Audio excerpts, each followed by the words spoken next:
Welcome to Shogun 5. Prepare to be intrigued and mystified as we explore the world of unsolved mysteries. From baffling disappearances to enigmatic phenomena, these top 5 mysteries will leave you questioning the unknown. Don't forget to subscribe and hit that notification bell so you won't miss our future videos. Let's begin.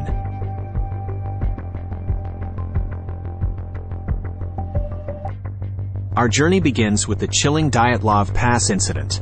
In 1959, a group of experienced hikers ventured into the Ural Mountains, but their trip took a tragic turn. The hikers' journey seemed to progress smoothly, with diary entries and photographs documenting their experiences.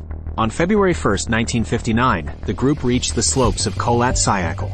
Due to worsening weather conditions and limited visibility, they decided to set up camp on the mountain slopes, rather than risk a dangerous ascent in the dark. Days later, when the hikers failed to return as planned, a search and rescue team was dispatched to locate them. On February 26, 1959, the rescuers discovered the group's tent on Kholat Syakhl, partially torn from the inside. The footprints leading away from the tent indicated that the hikers had fled barefoot and in various stages of undress, suggesting they were in a state of panic. Over the next several months, search teams found the bodies of the hikers scattered across the area. The circumstances of their deaths were puzzling and gruesome. Some bodies had signs of severe trauma, including broken ribs and fractured skulls, yet no external injuries. Additionally, the clothing of some victims was found to be highly radioactive. The cause of the hikers' deaths remains a subject of much debate and speculation. Numerous theories have been put forth over the years, but none fully explain all the elements of the Dyatlov Pass incident. Some of the most popular theories include avalanche. Some believe that a sudden avalanche might have prompted the hikers to cut their way out of the tent and flee in fear. However, this theory has been contested, as the slope's terrain and the hikers' expertise suggest they would have chosen a safer location to set up camp. Military involvement. Due to the proximity of military facilities in the region, some theories suggest the hikers encountered secret military operations, leading to their deaths. However, there is little concrete evidence to support this idea. Animal attack. Another theory posits that the hikers were attacked by wild animals, such as a bear or a pack of wolves. Yet, the nature of the injuries does not match typical animal attacks. Infrasound. Some researchers suggest that infrasound, low-frequency sound waves not audible to humans, might have caused panic and disorientation among the hikers. However, the evidence for this remains inconclusive. In the aftermath of the investigation, the Soviet authorities officially attributed the hikers' deaths to a compelling natural force. The case was closed, and files were classified until the early 1990s.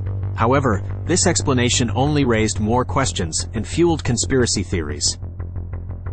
Despite extensive investigations and various theories, the Dyatlov Pass incident remains an unsolved mystery. The enigma of why the hikers abandoned their tent and met their tragic fate on that desolate mountain continues to captivate the world's imagination. To this day, the truth behind the Dyatlov Pass incident remains hidden in the snows of the Ural Mountains, making it one of history's most enduring unsolved mysteries.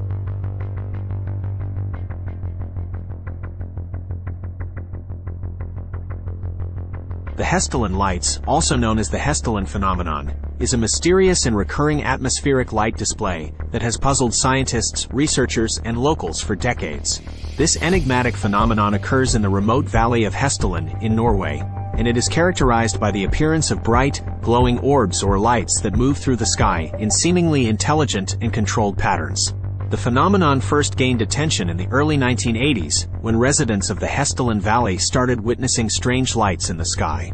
The lights appeared as glowing, pulsating orbs, ranging from white and yellow to red and blue in color. Witnesses reported that these lights exhibited unusual movements, such as sudden accelerations, changes in direction, and hovering in mid-air. As the sightings continued, scientific interest in the Hessdalen lights grew. In 1984, a group of researchers from the University of Oslo conducted the first scientific investigation into the phenomenon. They set up an observation station equipped with cameras, radar, and other measurement instruments to capture and analyze the light's characteristics. Over the years, numerous scientific studies and investigations have taken place in Hessdalen.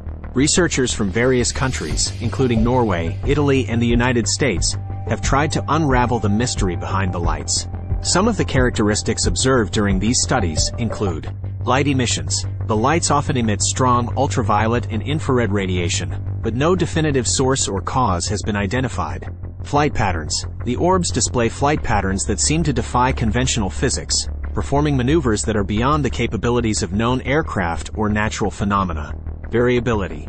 The frequency and intensity of the lights vary, with periods of high activity followed by lulls of little or no activity.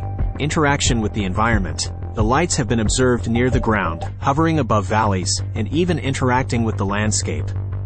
Despite decades of research, the exact cause of the Hessdalen lights remains a mystery.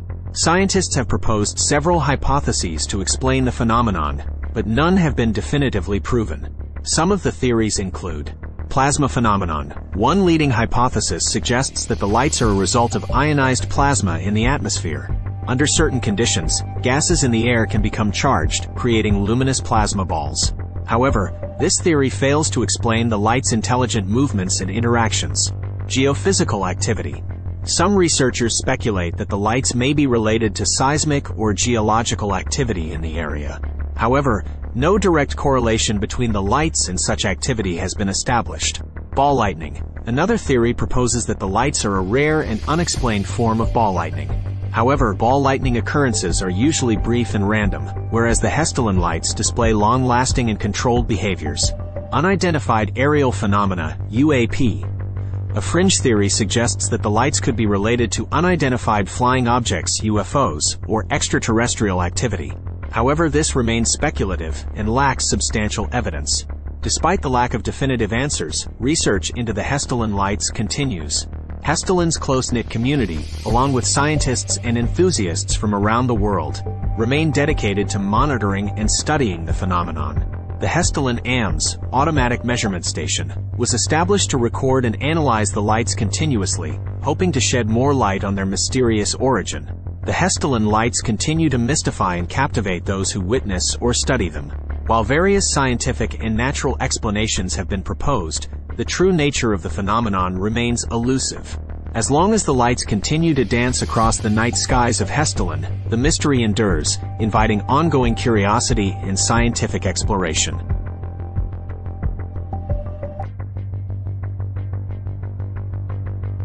The Toynbee tiles, also known as Toynbee plaques, are a series of cryptic messages embedded in asphalt or concrete on the streets of various cities in the United States and other parts of the world. These mysterious tiles have puzzled and fascinated passers-by, urban explorers, and researchers for decades due to their enigmatic content and elusive creator. The first Toynbee tile was discovered in the early 1980s and attributed to an unknown individual or group who referred to themselves as Toynbee Idea, or Toynbee tile. The tiles are generally rectangular in shape and typically measure about 1 foot by 2 feet.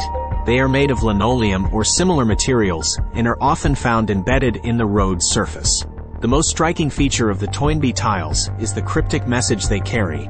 The text varies slightly from tile to tile, but typically contains a combination of the following elements. Toynbee Idea. All tiles contain the phrase Toynbee Idea, from which they derived their name. The origin of this phrase is linked to Arnold J. Toynbee, a British historian and philosopher known for his works on civilizations and cultural interactions. In movie 2001, many tiles feature the phrase "in movie 2001," referencing the classic science fiction film 2001: A Space Odyssey directed by Stanley Kubrick. Arnold J. Toynbee's ideas and philosophies are known to have influenced the film's themes. Resurrect dead on planet Jupiter. The most intriguing part of the message is the plea to resurrect dead on planet Jupiter. This phrase remains unexplained and has sparked numerous theories and interpretations. The origin and purpose of the Toynbee tiles have been the subject of much speculation. Some theories and explanations proposed over the years include social commentary. Some believe the tiles are the work of an artist or social commentator expressing philosophical or existential ideas about death, resurrection, and space exploration. Psychological experiment. Another theory suggests that the tiles may be part of an elaborate art project or a psychological experiment to observe people's reactions and interpretations of the cryptic message. Vandalism and prank. Some tiles could be the result of vandalism or elaborate pranks by individuals seeking to create intrigue and mystery. Individual or group obsession. It's also possible that the creators had a personal obsession with Arnold J. Toynbee in 2001 A Space Odyssey, and wanted to immortalize these ideas in a cryptic way. Over the years, Toynbee tiles have been discovered in various cities across the United States, including Philadelphia, New York City, Baltimore, and many others. Additionally, similar tiles have been found in South America and even as far as Chile and Brazil, suggesting the mystery's international reach. The tiles continue to fascinate urban explorers, conspiracy theorists, and curious minds alike. While some have been removed or damaged over time due to road maintenance and other factors, new tiles occasionally appear in different locations. The Toynbee tiles remain an enduring urban mystery, captivating the public's imagination and sparking discussions about art, philosophy, and the human fascination with the unknown. Despite efforts to understand their origins and meanings, the true identity of the creators and the intent behind these cryptic messages continue to elude us, making the Toynbee tiles one of the most intriguing and perplexing mysteries of modern urban folklore.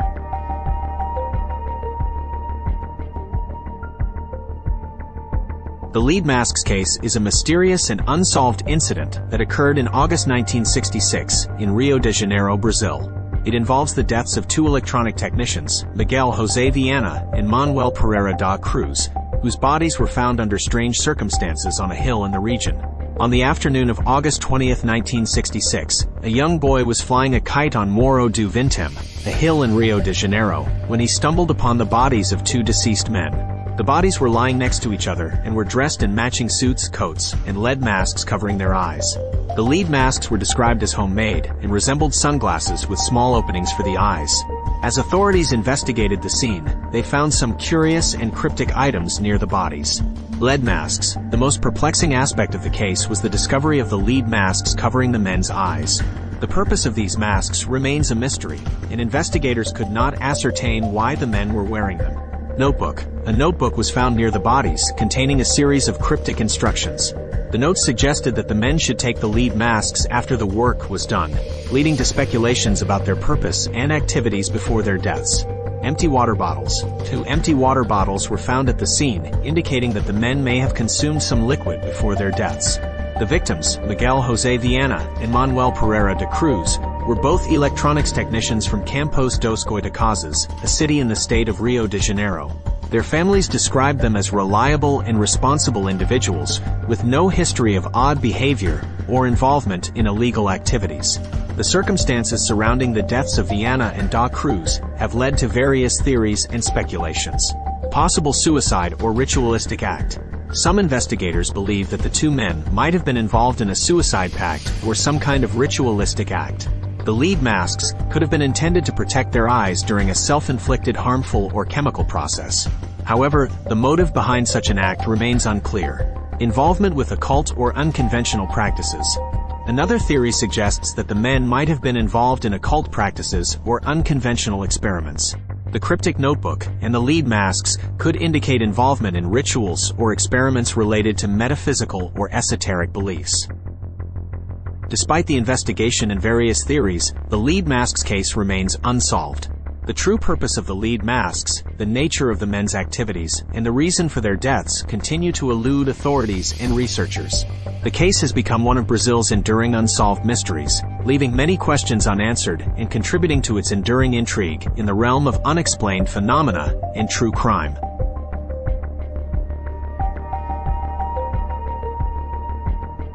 The Hinterkaifeck murders is a chilling and unsolved crime that took place in 1922 at a remote farmstead called Hinterkaifeck in Bavaria, Germany. The case involves the brutal murder of 6 members of the Gruber family, as well as their maid, and remains one of the most perplexing and haunting unsolved mysteries in German criminal history.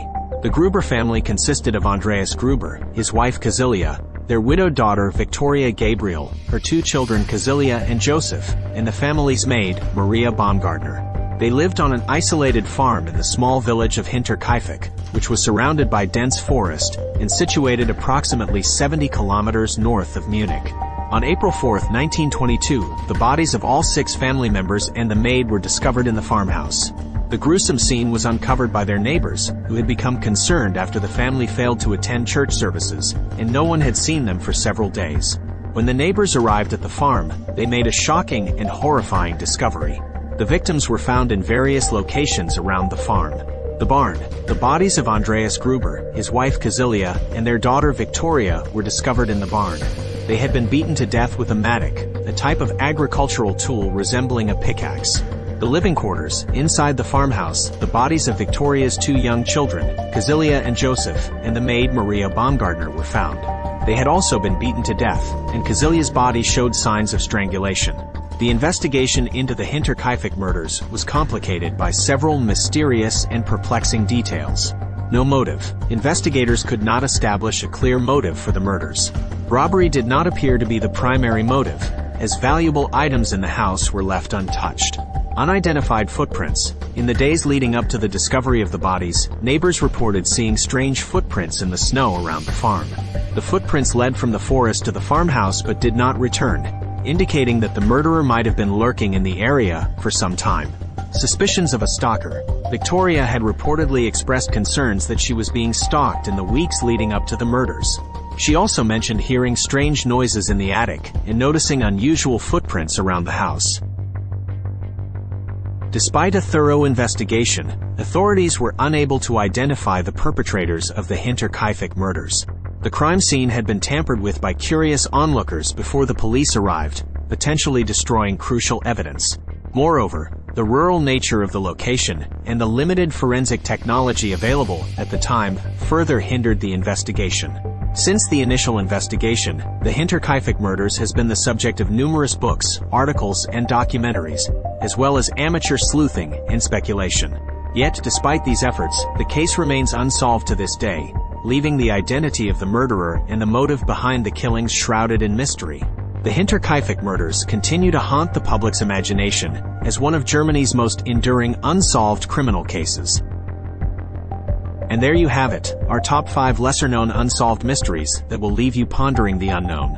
Don't forget to like this video and share it with fellow mystery enthusiasts. Be sure to subscribe and join our community for more captivating countdowns. Until next time, stay curious, stay adventurous, and keep exploring the enigmatic world around us.